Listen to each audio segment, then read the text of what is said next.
Para sa mga balitang napapanahon, narito ang bagong San Pablo News Updates.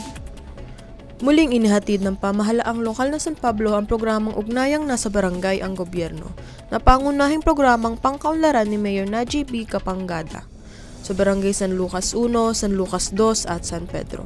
Layunin ng programang ito na direktang maipaabot sa mga barangay ang mahalagang serbisyo ng pamahalaan, kabilang ang mga sumusunod: serbisyong medikal at pangkalusugan, serbisyong legal at dokumentaryo, serbisyong pangkaligtasan at pangkapaligiran, serbisyong pang-livelihood at panlipunan, serbisyong pang-edukasyon at kabataan, at serbisyong pampamayanan. Kasama rito ang libreng gamot at mga botong pananim. Proyekto ni Mayor Najis, napakaganda nito dahil maraming tawang natutulungan barangay. Isa na ako doon at eto na ang inabail ko sa proyekto ni Mayor Najis na ito ay pagkuha ko ng affidavit of loss dahil sa aking IDs na valid IDs nawawala at kailangan kong gamitin para sa school. Then ito, nakalas ako sa gastos dahil sa libreng proyekto ni Mayor Najib. Maraming salamat po.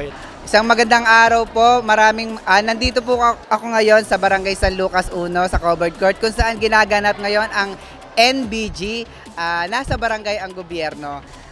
Marami pong services na ibinibigay ang ating Mayor Najib, katulad na lang po ng libreng gupit. Actually, maharami pong pila. Meron din po ang agriculture. Namimigay po sila ng libreng boto, abono, at kung ano-ano pang pananim na gulayin. Libre po ito nyo maa-avail pag pumunta po kayo dito sa Covered Court ng San Lucas 1. Meron din po libre sa health services, medical assistant. Nag-avail din po ako na sa salamin. Libre po ang check-up sa mata. At sa mga scholarship po, inabail ko rin po ang aking mga pamangkin. Sa senior citizen po sa PWD, ang dami po rin na ibibigay na serbisyo rito.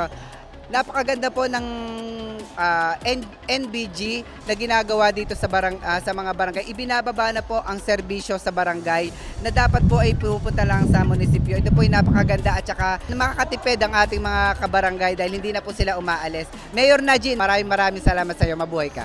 Ang masasabi ko dito, maganda, tanggap lahat ang mga tao.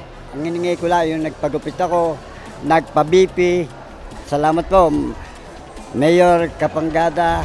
Kung butihing Mayor Najib Kapangada, dahil po ang sabi nga ang serbisyo ay ilalapit sa barangay. Ito po ay isang hakbang upang malaking tulong para sa ating pong mga kabarangay. Kaya ang sa part po ng Sangguniang Barangay, ang aming pusong pasalamat kay Mayor Najib Kapangada. At syempre po sa lahat po ng mga nandito, yung mga doktor at sa lahat po ng mga kawani ng ating pong sabi nga ay ng Kapitolyo, mga kawani ni Mayor Najib. So ang amin po ay muli po taos pusong pasalamat. Maraming salamat po.